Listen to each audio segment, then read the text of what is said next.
La clé du mystère sur Fréquence Évasion, histoire insolite, recherche et témoignages. Dans quelques instants, la clé du mystère sur Fréquence Évasion, nous serons en compagnie d'une invitée, Anne Givaudan, pour parler du voyage astral et des multidimensions. À tout de suite. Réactualisez régulièrement toutes vos applications iPhone et Android sur les sites de Fréquence Évasion Radio et Monte Carlo Azur, fréquenceévasion.com, fréquenceévasion2.com et montecarloazur.com. Fréquence Évasion. Fréquence Évasion. La clé du mystère sur Fréquence Évasion, recherche et témoignages. Anne Givaudan, bonjour et merci d'être avec nous. Bonjour, merci. Alors nous nous retrouvons pour parler du livre Voyage entre les mondes. Alors quels sont ces mondes ? Ces mondes, c'est divers, c'est-à-dire que je viens d'écrire ce livre, donc c'est pour parler surtout de mes sorties hors du corps, parce qu'il y a beaucoup de personnes qui se posent des questions actuellement, parce que la planète Terre est en plein changement. Donc à une époque, ça fait longtemps évidemment que je pratique, mais il y a une époque où je ne souhaitais pas du tout parler ni de la technique, ni de ce que c'était vraiment, parce que les personnes n'étaient pas prêtes, ou en tout cas pouvaient confondre, tandis qu'actuellement il y a beaucoup de personnes qui commencent à accéder à d'autres mondes ou à d'autres dimensions et qui se posent des questions et qui quelquefois ont peur ou qui sont mal avec ça ou qui reviennent mal dans leur corps ou qui voyagent dans des mondes qui ne sont pas forcément des mondes de lumière, ce qui fait que ça comporte des désagréments et donc je me suis dit je vais faire quelque chose qui va permettre d'être comme une porte pour ces personnes-là en tout cas. Pour ceux qui ont envie de découvrir ces autres mondes. De toute façon, on va en parler tout au long de cette émission. Oui. Rappelons que vous avez découvert le voyage astral dans les années 70. Nous en avons parlé d'ailleurs dans une précédente émission. Rappelons ce qu'est le voyage astral pour les personnes non averties. Le voyage astral, mais écoutez, c'est... alors moi, je savais même pas d'ailleurs quand j'ai vécu cette expérience que ça voulait... Enfin, si ça avait un nom ou si ça n'avait pas de nom, parce que je ne connaissais pas. Mais c'est en lisant un livre qu'un jour j'ai découvert un entrefilet pour décrire cette expérience en disant c'est un voyage astral. Donc c'est en fait la possibilité de sortir hors de son corps physique, de se voir de l'extérieur et puis à ce moment-là de pouvoir voyager à la vitesse de la lumière, à la vitesse de la pensée, dans d'autres mondes, c'est-à-dire ou sur la planète Terre et se trouver sur des lieux qui sont à des milliers de kilomètres, ça n'a pas d'importance parce que le temps et l'espace n'ont plus du tout la même connotation. Et puis ensuite, de pouvoir passer dans des mondes d'après-vie, d'avant-vie, c'est des mondes que je décris maintenant depuis, comme vous dites, les années 70, Mais c'est ça le voyage astral. Mais il y a des différences entre voyage astral où on voyage vraiment, et puis il y a sortie hors du corps que tout le monde, de toute façon, fait chaque nuit. Parce que la sortie hors du corps, on sort juste de son corps, on peut voyager ou pas à partir de là, et revenir dans son corps physique. Ouais. La sortie hors du corps, finalement, on reste dans son environnement. Oui, c'est vraiment sortir de son corps. Alors après, ça dépend ce qu'on en fait. Ou on reste au-dessus pour que le corps astral puisse se ressourcer dans la matière qui est la sienne, qui ne peut pas rester tout le temps dans le corps physique. Et puis il revient, ou alors il voyage. À ce moment-là, c'est un voyage astral. Alors, dans quel état sommes-nous quand nous sommes en décorporation par rapport à notre vie d'incarné physique ? Il y a des choses qui changent. Évidemment, il y a beaucoup de choses qui changent. C'est-à-dire que nos sens sont décuplés. Oui. Donc, on ne peut pas confondre ça ni avec un rêve, ni avec une hallucination, je sais pas. Ou d'autres choses, parce que c'est très clair, très net, très précis. Et c'est pas troublant. Enfin, c'est troublant dans le sens où tout a une forme de vie. Mais je veux dire, par exemple, on va voir à 180 degrés, on va entendre des sons qui sont très lointains. On va sentir des odeurs, on va voir aussi les particules de vie autour de tout. Et c'est là où on s'aperçoit que tout a une vie, que le moindre objet est vivant en fait, que les objets ont une âme, Et c'est ça aussi qui fait que justement, c'est beaucoup plus beau que dans notre monde physique où nos sens sont quand même assez limités par rapport aux sens qu'on peut avoir hors de notre corps physique. Alors on va dire que c'est plus tangible, c'est plus réel. C'est plus réel, oui, on peut dire, on traverse la matière tangible, on traverse un mur, on traverse un arbre, on traverse comme un fantôme, Oui. Mais par contre, ce qu'on voit, ce qu'on sent, c'est plus fort, c'est plus beau, ça a plus de densité, c'est vrai. Alors, on ne ressent pas d'angoisse, au contraire, on se sent bien, ou alors on peut justement ressentir des angoisses on peut ressentir tout. Ça dépend dépend du plan sur lequel on va. Et si les personnes sortent de leur corps physique, par exemple avec une drogue, et qu'elles sont déjà mal dans leur peau, ou qu'elles ont une angoisse, ou qu'elles sont en train de vivre un événement difficile, c'est évident qu'elles vont pas monter paf tout d'un coup dans un plan lumineux. Elles vont aller dans le plan qui correspond à leurs émotions. Et donc ça sera pas drôle. Et moi j'ai déjà fait des expériences, par exemple, même en étant simplement un peu triste, pas très bien, de base astrale, et c'est pas quelque chose de réjouissant. Hein. Alors ça me fait penser aussi aux personnes qui vivent des NDE. Alors je vais encore une fois citer Nicole Dron, que vous connaissez. Oui. Nicole, qui est une amie, me dit souvent, quand j'étais en décorporation, je suis rentré dans la lumière, 1000 soleils se levaient en moi, je rentrais à la maison. Ah oui, c'est ça. Donc quelque part, on vient de l'astral. Donc c'est comme un poisson qu'on remet dans l'eau, quelque part, non ? En tout cas, c'est un monde qu'on a connu avant notre incarnation et qu'on retrouve. Donc, c'est comme quelqu'un qui meurt, quoi. Il est en train de repartir dans un monde qu'il a connu. Donc, c'est sûr qu'à ce moment-là, il y a quelque chose qui se passe qui est on rentre à la maison. Voilà. Alors, normalement, ça ne devrait pas nous poser de problème. On ne devrait pas être angoissé. Si on le vit de cette façon-là, non. Mais quand on le vit, quand on part, quand on quitte notre corps physique parce que on n'a pas envie de rester sur Terre, parce qu'on veut fuir la matière, parce qu'on est dépressif ou parce que on a des angoisses, c'est sûr que ça va pas nous quitter comme ça. On va pas tout d'un coup rentrer dans la lumière. C'est comme une personne qui se suicide. Elle va pas immédiatement trouver justement la paix parce qu'il y a des problèmes non réglés. On part pas comme ça, on quitte pas les choses sans avoir réglé un minimum ou un maximum. Ça dépend, mais enfin, je veux dire, il y a des choses à régler et on peut pas les quitter sans qu'elles nous suivent, sinon. Ah ouais. Alors, on dit qu'il faut faire attention à penser correctement, que toutes nos pensées se concrétisent dans le monde astral. Ah oui, mais quand nous quittons la Terre, finalement, définitivement, on se retrouve confronté certainement au même problème, non ? Ah, pareil, oui. Pour moi, le voyage astral ou la mort, c'est la même chose. Hein. Ça sera qu'un voyage astral de plus. Il y a de la souffrance avant ou des choses désagréables. Mais le fait de mourir ou d'être en voyage astral, c'est la même chose. Si ce n'est qu'on ne revient pas dans notre corps physique. Et à ce moment-là, effectivement, oui, c'est ça. Je dirais c'est la même chose, quoi. C'est pour ça qu'il faut être averti, finalement.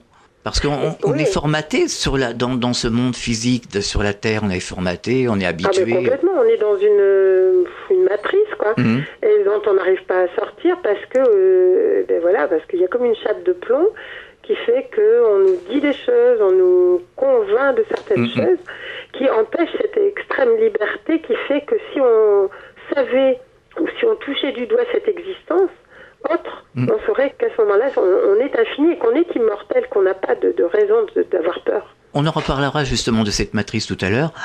Alors nous rencontrons nos propres formes pensées astrales, mais il y a aussi un astral tangible, au même titre que notre univers terrestre nous est familier et tangible.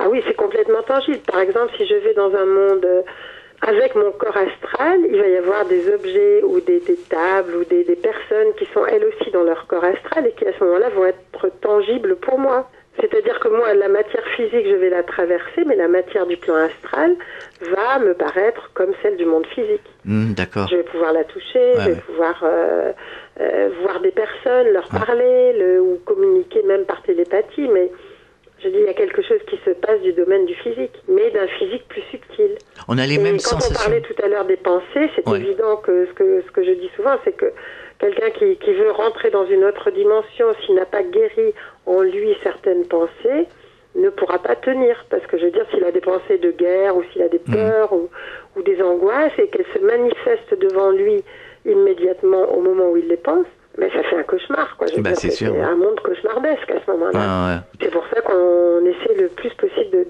avec Antoine de parler des formes pensées, de les faire toucher, de les faire comprendre en tout cas. Alors ça se travaille tout ça.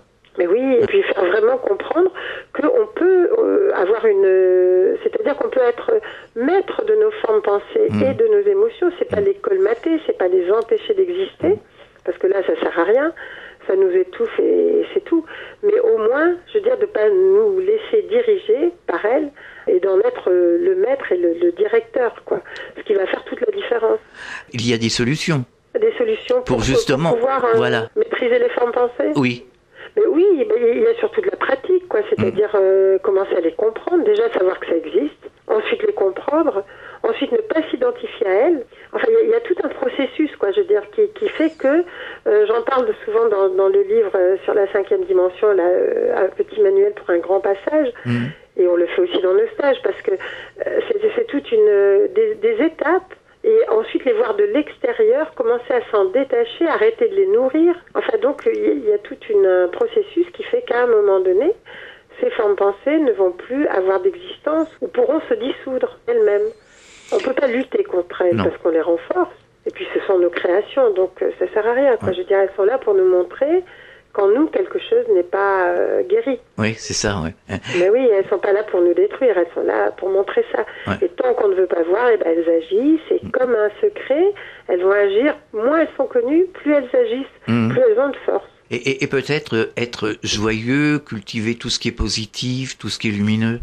Bien sûr, à condition de ne pas plaquer ça sur un vieux truc négatif qui nous poursuit encore. Ah oui, oui.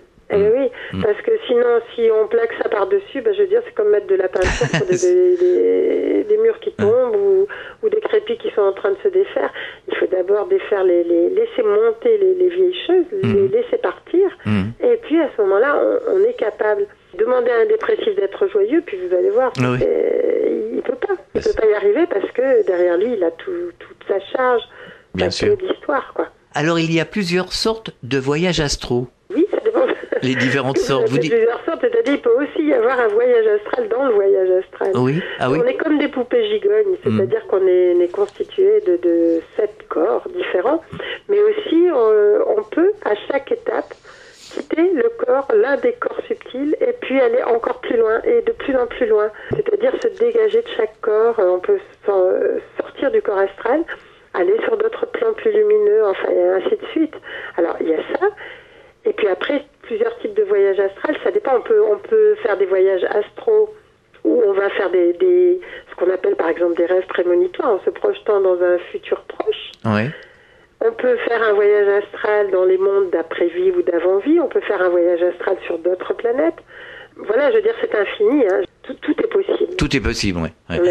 Alors, il y a le voyage astral, il y a aussi la projection astrale. On en parle beaucoup en ce moment. Projection astrale. Ouais. Quelle est la différence? Alors, je sais pas justement, parce que ça dépend de ce que les gens appellent projection astrale. Est-ce que ça veut dire projeter une partie de soi? Parce que quelquefois, on a des expériences, quand on est en méditation, où on peut avoir des expériences qui ne sont pas des sorties hors du corps, mais qui sont des sorties partielles, c'est-à-dire des expansions de conscience. Alors, est-ce que c'est ça qu'on appelle la projection astrale ou... voilà. Ouais. Je ne sais pas. Bon, je veux dire, il faudrait que je vois avec les gens qui parlent de ça. Oui. Mais pour moi, c'est vraiment... Bon, il peut aussi y avoir des expansions de conscience. Il peut y avoir aussi des parties de nous qui sortent. Oui. Mais on ne sort pas complètement, ce qui fait qu'on garde une conscience de ce qui se passe. Par exemple, en étant en méditation, on peut atteindre des moments particuliers, mais en même temps, on garde la conscience de notre corps physique. Là, on est en partie sorti, mais pas complètement. Voilà, ça peut être ça aussi. Alors, les animaux font des sorties astrales très aisément, visiblement les chats aussi en particulier. Oui, les chats. Oui. Mais les chats dorment beaucoup et c'est vrai que c'est leur monde en fait. Donc pour eux, ils n'ont pas une barrière entre le monde physique, le monde astral et même au moment de la mort, pour eux, ils rejoignent un plan qu'ils connaissent bien, quoi. Alors tous les animaux le font, mais les chats ont cette facilité et c'est peut-être pour ça qu'on les mettait toujours avec des sorcières, avec des magiciens, comme les chouettes, quoi. Et puis après, chez tous les animaux, il y en a de plus intuitifs que d'autres. Oui, bien sûr.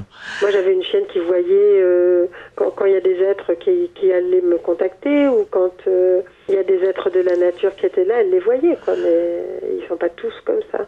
Ah, moi, j'ai des chats qui regardent dans une direction comme s'il y avait quelqu'un et en réalité... En réalité, il doit y avoir quelqu'un. Il doit y avoir quelqu'un, oui. Ou alors, ils regardent l'aura. Oui. Ça dépend. Ils peuvent regarder ou des personnes qui passent, enfin des personnes qui sont mortes, qui voyagent ou qui sont endormies et qui voyagent dans leur corps astral, ou alors ce qui se passe autour de vous. Anne Givaudan, on marque une pause, on revient dans quelques instants. Chaque jour, sur Fréquence Évasion Radio, recherche, ovni, paranormal, faits de société, protection de l'environnement et les rendez-vous avec vos stars préférées dans Paroles de Stars. Fréquence Évasion, c'est également la voix des sudistes en Principauté de Monaco et dans le Grand Sud. Fréquence Évasion Radio, dites-nous tout. Dites-nous tout. Dites-nous tout. La clé du mystère sur Fréquence Évasion, recherche et témoignages. Nous sommes de retour sur Fréquence Évasion, toujours en compagnie d'Anne Givaudan. Nous parlons d'un livre, Voyage dans les autres mondes. Nous parlons des multidimensions. Nous parlons du voyage astral. Alors, à quoi correspondent les orbes? Il y a beaucoup de personnes, notamment moi, qui en voient depuis des 2 ans et demi. Depuis 2 ans et demi, j'en vois, mais tous les jours. C'est tous les jours, je les vois à l'œil nu. Ah oui. Des bleus, des bleus turquoises, des dorés, des argentés. Et j'ai cherché parce que je me suis dit, oh là là, t'es malade ou t'as un problème. Et j'ai constaté sur Internet qu'il y avait certaines personnes de plus en plus qui voient les orbes. Ouais. Ça correspond à quoi, ces orbes? À des entités qui se montrent, parce que le monde est en train, justement, de la vibration de la planète Terre est en train de changer. Donc, ce qui ne se voyait pas avant commence à se voir. Et ce qui fait que toutes les entités qui tournent autour de nous...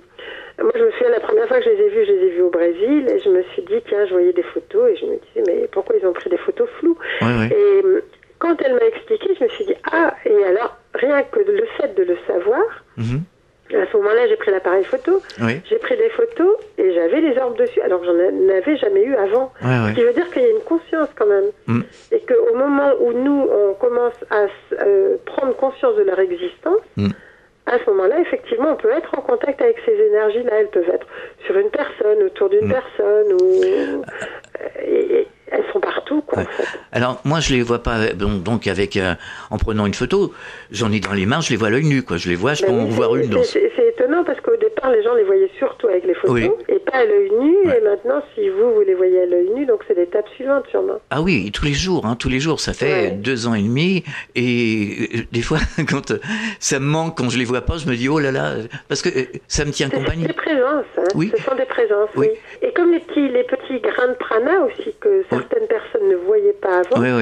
Et quand elles en prennent conscience, elles le voient. Oui, tout à fait. Je veux dire, la vie, et c'est là où on voit que la vie est partout, qu'il y a de la vie autour de nous, qui sans arrêt nous traverse, nous croise, est autour, enfin... Oui, c'est une question de fréquence, finalement. Mais oui, tout à fait. C'est parce que nous changeons de fréquence, que la Terre change de fréquence, et que donc ce qui était invisible commence à devenir visible aux yeux de certains. Alors, à quoi correspond le royaume de Shambhala? Tout le monde nous pose cette question. Le royaume de Shambhala, c'est l'ambassade qui a été créée il y a 18 millions d'années, où il y a des êtres de Vénus qui sont venus sur Terre pour pouvoir aider la planète Terre. Mais c'est un royaume qui est à différents niveaux. C'est-à-dire que, en fait, donc, ils ont décidé, parce que la Terre était habitée de diverses façons. C'est la seule planète qui soit habitée par autant de populations différentes. Les autres planètes sont habitées par un type de population, point. Et là, il y a eu des êtres qui venaient d'autres planètes qu'ils avaient fait exploser, qui cherchaient refuge sur Terre.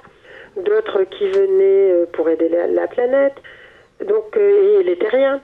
Donc, ce qui fait qu'il y avait beaucoup d'énergies diverses. Et les êtres de Shambhala ont pris sous leur coupe à ce moment-là la planète Terre en disant, on va être un peu comme les grands frères, les grandes sœurs des humains de cette planète pour l'aider à reprendre sa place au fur et à mesure.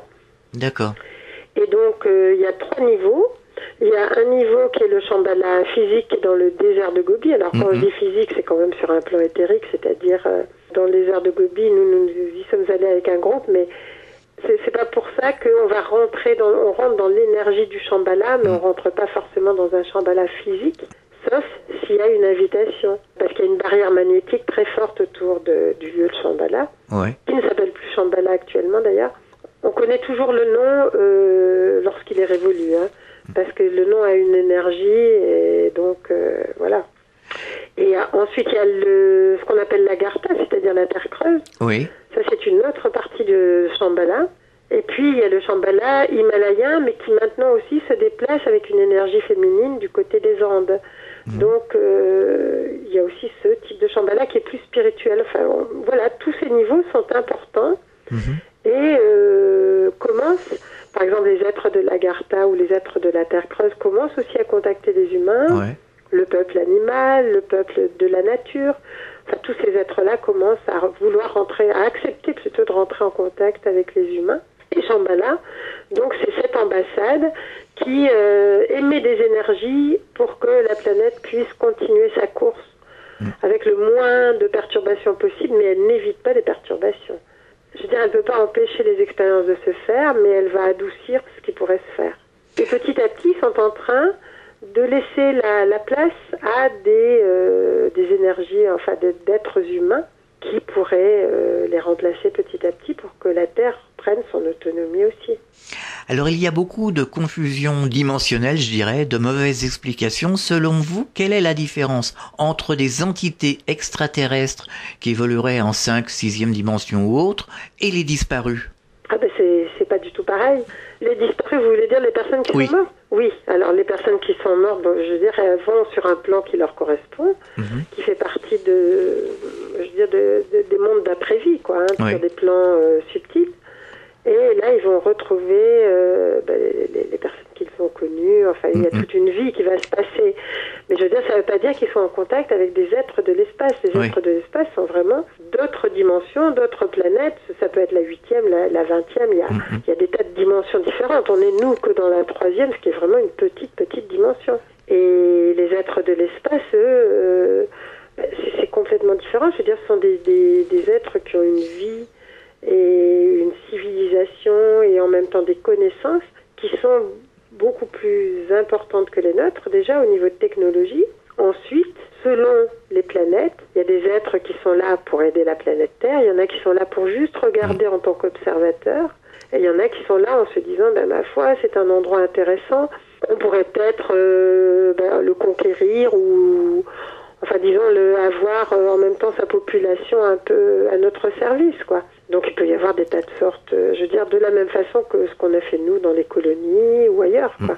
Alors, les disparus, selon le travail qu'ils ont à effectuer, selon leurs désirs, peuvent aller s'incarner, justement, en 3e dimension chez nous, ou alors dans ces planètes de 5, 6e et autres dimensions. Oui, on peut faire une expérience quand on est de la Terre sur d'autres planètes, sur d'autres dimensions, parce qu'en fait, souvent, les gens de la Terre ont quand même en eux une parcelle, en tout cas, d'autres dimensions ou d'une autre planète. Parce qu'en fait, les terriens, pour la plupart, sont des croisements avec des êtres de l'espace. Donc, au bout de X milliers, de milliards de générations, il y a quand même un petit quelque chose qui reste. Donc, ils peuvent aussi avoir envie, ou tout d'un coup avoir la possibilité, plutôt, de faire l'expérience d'une vie sur une planète qui n'est pas la planète Terre. Ça ne veut pas dire que ce sont des extraterrestres. Extraterrestres, ce que je dis, c'est que ce sont vraiment des gens qui vivent, qui ont leur civilisation, leur famille, enfin leur vie sur ces autres planètes. Oui, tout à fait, comme nous avons la nôtre. Voilà. Alors on entend parler de plus en plus des extraterrestres. Que pensez-vous de la découverte du Pérou présentée par Thierry Jamin, à savoir la découverte de nombreux corps qui visiblement semblent être d'origine extraterrestre? Pour moi, ça ne fait aucun doute. De toute façon, je peux pas dire aucun doute sur sa découverte. Et je veux dire, c'est aucun doute qu'il y a des êtres qui sont venus aider la planète Terre, qui y sont encore. Il y a encore beaucoup d'êtres extraterrestres qui sont pas encore sur Terre et qui aident et qui œuvrent et qui font des choses. Donc ça ne m'étonne pas, et de plus en plus aussi on va découvrir, je veux dire, des restes de l'Atlantide. Et en Atlantide, il y avait beaucoup de contacts. Je veux dire, la Terre est quand même la seule planète de l'Alliance à ne pas avoir de contact extraterrestre officiel. Alors, comment se fait-il ? Elle en a plein d'officieux, mais elle n'en a pas d'officiel. On veut faire croire à la population que ça n'existe pas. Alors que, bon, je veux dire, il y a toujours eu d'autres races et des rencontres avec d'autres races. Donc, qu'il y ait eu cette découverte, moi, ça me paraît intéressant. Ah oui, c'est très intéressant. Tout à fait, oui. Parce que visiblement, Thierry Jamin a fait une petite vidéo qui dure 15 minutes pour Stop Mensonge, et il dit que il n'y a plus de doute, faut attendre la suite des analyses, mais il dit que ils ont déjà suffisamment d'éléments pour dire que c'est à 100% extraterrestre.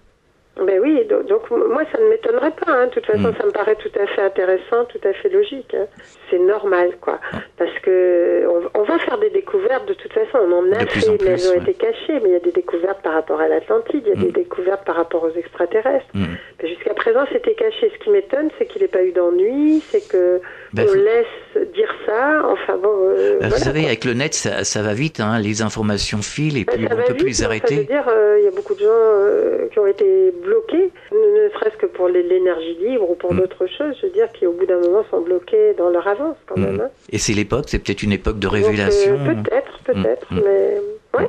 On peut espérer, tant mieux. Oui, tant mieux, tant mieux. Oui, tout à fait. Alors, les auditeurs nous demandent souvent comment se reconnecter à la source pour retrouver nos possibilités qui sommeillent en nous. Ah, ben oui, ça c'est tout un programme, quoi. Oui. C'est tout un programme de lâcher prise. En fait, on pourrait dire c'est le contraire d'un programme, mais en même temps c'est tout un programme parce qu'on n'a pas l'habitude des choses simples, on n'a pas l'habitude de lâcher prise, on n'a pas l'habitude de faire confiance à la vie ni à notre âme. Donc si on fait ça, je veux dire, à un moment donné, les choses se mettent en place autour de nous systématiquement pour qu'on puisse accéder à ce qu'on était avant. Mais pour ça, il faut pas avoir, c'est la même chose que quand, par exemple, on enseigne à nos stagiaires à regarder l'aura. Je veux dire, ceux qui veulent le plus, c'est ceux qui vont voir le moins. Ouais. Alors qu'il y en a qui vont voir spontanément. Ça ne veut pas dire qu'il ne faille pas de volonté, mais il faut une volonté autre que le désir qui va être bloquant. Donc c'est pour ça, je veux dire, c'est tout un apprentissage de simplicité, de lâcher prise et de confiance totale dans ce que la vie nous apporte. Et à ce moment-là, quand on lâche, ça ne veut pas dire qu'on n'avance pas, au contraire, ça veut dire qu'on agit, bien entendu, mais en même temps, on sait que ce qui va, je ne sais pas, c'est une façon aussi de poser le regard, une façon de respirer la vie, et à ce moment-là, on peut voir les particules de prana, ensuite on peut se mettre en position pour se souvenir de ses rêves, et après se souvenir de ses voyages astraux. Enfin, tout est en train de se redécouvrir. Je dirais pas découvrir parce que ça existait déjà, mais de se redécouvrir. Et les personnes peuvent y accéder si elles le veulent. C'est-à-dire, mais ça demande quoi ? De la régularité, de la constance ou du lâcher-prise. Et ça, c'est tout un apprentissage, si on veut. Et ça passe peut-être par une prise de conscience, justement, et d'un certain nettoyage de tout ce qu'on nous a inculqué à l'école, tout ce qu'on nous donne à la télévision, par exemple, tout ça, il faut... Un peu ce que disait Krishnamurti quand il dit se libérer du connu. Oui. C'est vraiment se dire, ok, on me dit telle chose, mais moi, est-ce que j'y crois ? Est-ce que ça me parle ou pas, quoi ? Je veux dire, j'arrête d'écouter n'importe quoi, j'arrête d'apprendre n'importe quoi, ou de croire ce qu'on me dit, je me fais aussi confiance à mon intuition. C'est-à-dire retrouver ses capacités intuitives et en même temps faire confiance qu'on va pouvoir y arriver et y croire. Parce que moi, je me souviens on a un ami qui est guérisseur philippin et qui a un certain âge, mais il disait, moi, quand j'apprenais, j'étais petit, j'étais d'une famille de guérisseurs, on me disait, mais le corps, c'est comme de l'eau. Et il disait, pour moi, ça faisait pas de doute, donc je pouvais le traverser. Mais je veux dire, à partir du moment où on y croit, mais souvent ceux qui ont le mental le plus fort vont avoir le plus de résistance. Anne Givaudan, on marque une pause, on revient dans quelques instants. Chaque jour sur Fréquence Évasion Radio, vos rendez-vous quotidiens. Écoutez Fréquence Évasion en téléchargeant l'application iPhone ou Android et retrouvez-nous sur www.fréquenceévasion.com. Infos, chroniques, interviews et détente. Fréquence Évasion Radio, dites-nous tout. Fréquence Évasion. Fréquence Évasion. La clé du mystère sur Fréquence Évasion, recherche et témoignages. Nous sommes de retour sur Fréquence Évasion, toujours en compagnie d'Anne Givaudan pour la dernière partie de l'émission. Nous parlons d'un livre, Voyage dans les autres mondes. Nous parlons des multidimensions, nous parlons du voyage astral. Que répondez-vous aux personnes qui nous disent que nous sommes dans une matrice et que cette matrice se perpétue dans l'astral ? Je pourrais dire que tout est illusion. De toute façon, si on veut, on peut dire le monde physique est une illusion. Tous les autres mondes sont des mondes d'illusion. Mais à un moment donné, il faut accepter aussi de naviguer dans l'illusion pour pouvoir, à un moment donné, en sortir. Je veux dire, est-ce que cette illusion, est-ce qu'on va la détruire ? Non. On va pouvoir combiner avec cette illusion et puis pouvoir en faire quelque chose. Je veux dire, tout est création. Voilà. Finalement, c'est l'esprit créateur. C'est nous qui devons créer notre propre réalité à tout instant. Voilà. On crée notre réalité. Donc après, je veux dire, ce qui est à l'extérieur ne peut pas exister si ça n'existe pas à l'intérieur de nous. Et ça, c'est une des lois qui fait que, je veux dire, alors à ce moment-là, on peut se dire, tout est illusoire. Tout est illusoire. Voilà. Mais pas plus, quoi. Ouais. Et en même temps, on accepte de vivre dans un monde qui est illusoire, mais dont on fait partie. Parce que notre corps physique est illusoire aussi, le reste aussi. Ouais. Le problème, c'est qu'on est dans une co-création ici. Oui. C'est ça. Donc, tout est maintenu par tout le monde en même temps, quoi. Les gens qui croient, on les formate à la télévision à croire à telle chose, qu'on peut pas faire ci, on peut pas faire ça. C'est ça le problème, c'est que déjà de croire que tout est possible, de croire que d'autres choses que ce qu'on nous raconte existent, c'est déjà une première étape. Ensuite, se dire, bon, ok, on nous met dans un monde, mais est-ce que c'est mon monde? Pas forcément. On peut ne pas du tout adhérer oui, tout à fait. qu'on nous propose. On a la liberté de dire oui, de dire non. Seulement, l'humain, avec tout ce qui est autour de lui, c'est-à-dire entre les perturbateurs endocriniens, les chemtrails, les ondes qui sont envoyées, les vaccins, enfin tout ce qui est fait pour affaiblir l'humanité, a du mal à se réveiller, à se dire, mais non, je peux dire non, je peux dire oui, et je peux faire mes choix. Si on était assez nombreux à dire non ou à dire oui à certaines choses, c'est évident que personne ne pourrait nous dire le contraire. D'ailleurs, on le voit avec les élections. Hein, Oui. Ah non, c'est pas possible. Ah non, on peut pas. Si, on peut tout faire du moment qu'on le décide. Complètement. On aurait pu, on pourrait, mais là, évidemment, on est pris par le gouvernement mondial, mais ça ne veut pas dire que les décrets qui vont être appliqués, on n'est pas obligé de les suivre. Exactement. C'est ça, il faut aussi que les personnes retrouvent leur liberté.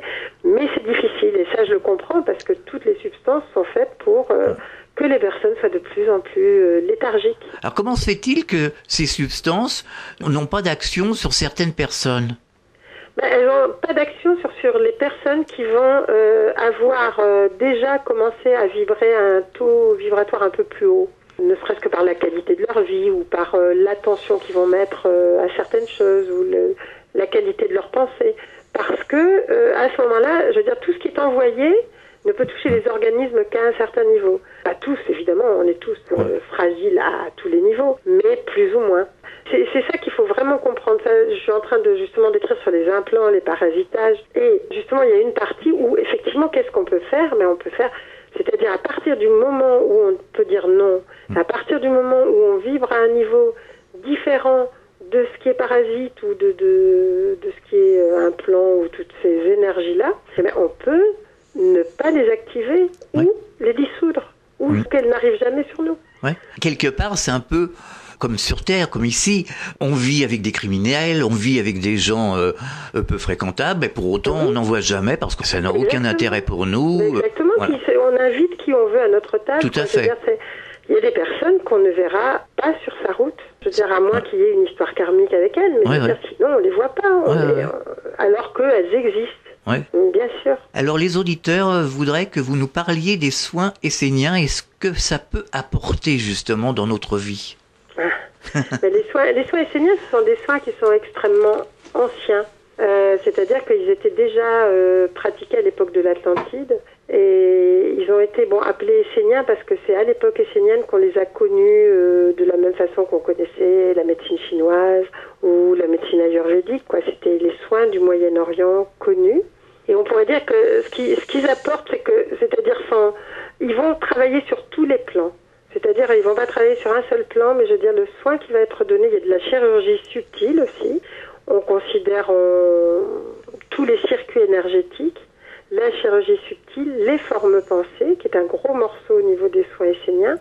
Et à partir du moment où on trouve, disons, l'énergie de base qui peut nous polluer ou que nous avons créée et qui nous pollue, à ce moment-là, on peut aussi la décréer ou lui faire perdre de sa force et la dissoudre.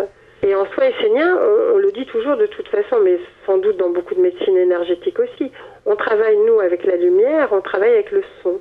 Et le son est un élément qui est extrêmement important aussi. Du futur, ce sont des soins qui viennent de la planète Vénus, qui a été enseignée, qui ont été donnés sur Terre, donc à différentes époques. Et par exemple, nous, dans nos voyages, on rencontre toujours des thérapeutes d'autres ethnies. Et on s'est aperçu que, par exemple, les Mayas, que les Indiens Hopis, que les aborigènes d'Australie avaient des soins qui étaient presque semblables. Mais que chacun les a mis en fonction de sa population, en fonction de l'époque. Mais je veux dire, ce sont des soins que l'on applique aussi sur certaines planètes, que l'on applique aussi après la mort d'un corps physique, pour régénérer un corps astral, par exemple. Ouais. Et on peut tout soigner avec ces soins esséniens ? Bien sûr, on peut tout c'est universel. soigner, mais ça ne veut pas dire que effectivement les personnes qui viennent soient soignées. Parce que c'est une collaboration entre le thérapeute et son patient. Parce qu'il y a l'histoire du patient et c'est lui qui fait le travail. Le thérapeute va amener les éléments, va amener, disons, les briques pour construire la maison, mais ce n'est pas lui qui construit la maison. Alors vous parliez des sons tout à l'heure, quel genre de sons? En soins esséniens, il y a des sons. Alors, disons qu'on considère que chaque personne est comme une mélodie, ou comme un instrument de musique plutôt. Et cet instrument de musique peut être désaccordé. Et si un organe, par exemple, fonctionne mal, ou un dysfonctionnement, manque de lumière, ou un dysfonctionnement, à ce moment-là, le praticien va être comme un accordeur, c'est-à-dire qu'il va écouter, parce on développe aussi des sens subtils, donc il faut écouter le son de l'organe en mauvais déficient, quoi. Ouais. Et petit à petit, disons, réaccorder avec l'instrument. En général, comme les cordes d'une guitare, qu'on va remettre la corde jusqu'à ce qu'elle soit au même... Pour qu'elle vibre correctement. Qu'elle vibre correctement. Et donc, on emploie les sons de cette façon-là. Et puis, il faut savoir que le son, c'est vraiment une énergie qui est transportable à l'autre bout de l'univers et que le son ne disparaît jamais. D'accord. Donc c'est vraiment ce qui crée le monde, quoi. Quand on dit le verbe est créateur, c'est vraiment ça. Et on peut voir le son, quand je vois certains soins, le son peut retisser complètement une énergie sur l'organe déficient ou sur le corps ou autour de la personne. Alors une auditrice nous posait la question suivante. Pourquoi dit-on demander à son âme alors que nous sommes l'âme? Mais c'est parce que souvent on n'a qu'une partie qui est consciente. On pourrait dire demander à son être supérieur ou demander à sa conscience supérieure, si vous voulez. Oui. C'est une question de vocabulaire, mais voilà, quoi, parce que c'est vrai, nous sommes une âme qui a un corps, ça c'est tout à fait d'accord, mais on a oublié une partie de nous et à force d'être dans un corps physique, souvent on oublie que on a cette lumière. Donc on demande à cette partie de nous qui, elle, se souvient, quand nous on a oublié. Ça me fait penser à Nicole, justement, qui me disait, quand je suis revenu dans mon corps, j'ai oublié que l'autre, c'était moi. Ah, voilà, c'est tout à fait ça, oui. Est-ce que vous avez des projets d'écriture, de films, des projets de vidéos, des projets de livres, oui, bien sûr, des projets de voyage, oui, des projets, on en a plein. Des thèmes particuliers? Là, donc, je suis en train d'écrire donc sur les implants et les parasitages, parce que justement, il y a beaucoup de choses qui circulent sur Internet et qui ne sont pas forcément vraies. Oui. Et puis, un projet aussi de DVD pour que les gens se rendent compte des formes pensées, des corps subtils, qu'ils ont des corps subtils, et que ces corps subtils, si il y a quelque chose qui ne fonctionne pas au niveau des pensées, eh bien, ça peut réagir sur les corps subtils et ça finit par arriver sur le corps physique. Quand ils comprendront visuellement ça, pour tout le monde, je veux dire quelque chose de très, très simple, pour tous, mais je veux dire que quand les personnes se rendent compte de ça, à ce moment-là, elles vont faire plus attention à la façon dont elles pensent, dont elles parlent, parce qu'elles savent qu'il peut y avoir des répercussions. Alors juste un mot sur le changement vibratoire de la planète. On constate quand même certains changements. Regardez, le soleil est tout blanc. On s'aperçoit que les gens voient des orbes, voient telle ou telle chose, développent des sens qu'ils n'avaient pas avant. On parle souvent de la résonance de Schumann, qui serait à 16,5, 17, enfin on ne sait pas trop, mais en tout cas elle était à 7,5 il y a longtemps déjà. Et est-ce que vous avez justement des informations complémentaires sur ce changement vibratoire ? Alors moi j'ai pas de mesure, mais par contre ce qui m'a été dit dernièrement, c'est qu'effectivement la planète est en train de petit à petit s'éthériser, donc et que cette éthérisation peut créer des bouleversements à la fois au niveau climatique, mais il n'y a pas que ça qui crée les bouleversements climatiques, bien entendu. Non. Mais ça en fait partie aussi. C'est-à-dire il peut y avoir des bouleversements jusqu'à peut-être même des glaciations ou des choses de ce type. Ça dépend comment on va gérer le virage, justement, de cette éthérisation. Alors vous donnez des conférences, vous organisez des ateliers, des stages ? Alors des ateliers, des stages, oui, sur le site on peut voir des conférences, quand il y a des congrès, oui. Les conférences, j'ai pas beaucoup de temps on peut pas tout faire. Déjà sur plusieurs pays et que voilà. Alors on va rappeler l'adresse de votre site internet. Alors c'est www.sois.com D'accord. Et qu'est-ce que l'on peut trouver d'une manière générale sur votre site? On peut trouver les thérapeutes qu'on a formés, on peut trouver les bonnes nouvelles, parce que ça c'est important. Ça va remonter l'immunité et ça va montrer que sur Terre, il se passe plein de choses qui permettent le changement et qui sont précurseurs de changement. On va avoir certaines vidéos, il va y avoir les endroits où l'on travaille aussi. S'il y a des gens qui veulent participer à des stages ou à des congrès. Voilà, quoi, en gros, des photos. Et puis il y a une newsletter aussi qu'on fait passer tous les mois. Enfin bon, on est assez actifs, les livres, les CD, les DVD. Il y a un CD qui va sortir et qui justement où il y a le collège interplanétaire qui est figuré par des personnes humaines évidemment, mais c'est un épisode qui a eu lieu dans Alliance et qui m'a été demandé de refaire à nouveau physiquement pour que les personnes puissent entendre et en même temps être dans cette atmosphère interplanétaire, quoi. Alors c'est quoi en 2 mots ce collège interplanétaire? En 2 mots, c'est un collège donc entre planètes qui justement sont en train de parler concernant la planète Terre et qui sont en train de parler du destin de la Terre et comment l'aider ou comment ce qui se passe sur la Terre, quoi. Est-ce que vous auriez un message adressé aux auditeurs? Mais surtout d'avoir vraiment confiance dans tout ce qui peut se passer et puis je dirais, je sais bien qu'on peut pas être toujours joyeux, mais que quand même à l'intérieur de soi avoir une joie profonde, parce que c'est ça qui est guérissant. Oui, tout à fait. Je suis tout à fait d'accord avec vous. Anne Givaudan, merci d'avoir partagé ce moment avec nous. Bon courage pour la suite et à très bientôt sur cette antenne, j'espère. Au revoir. Au revoir. Fréquence Évasion.